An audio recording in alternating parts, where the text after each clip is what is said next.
پاکستان امریکہ تعلقات میں سرد مہری ختم ہونے کے اشارے۔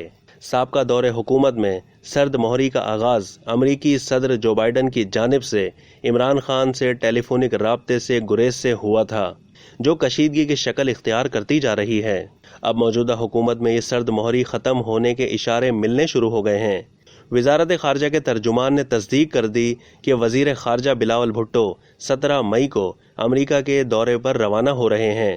امریکی ہم منصب اینٹونی بلنکن سمیت بعض دیگر اعلیٰ حکومتی شخصیات سے بھی ملاقاتیں کریں گے۔ اسلام آباد میں سفارتی ذرائع اس بات کی تصدیق کر رہے ہیں کہ رواں ہفتے پاکستان کی 2 اہم غیر سیاسی شخصیات نے امریکہ کا دورہ کیا اور واشنگٹن میں امریکہ کے قومی سلامتی کے مشیر اور CIA کے ڈائریکٹر سے ملاقات کی تھی۔ وزیر خارجہ کے دورہ امریکہ سے بیشتر اس ملاقات کو ذرائع بطور خاص اہمیت کا حامل قرار دے رہے ہیں۔ اب تک کے لیے اتنا ہی۔ مزید معلومات کے لیے ڈیلی جنگ کے YouTube چینل کو سبسکرائب کرنا نہ بھولیے اور فیس بک کے پیج کو بھی لائک کرنا نہ بھولیے۔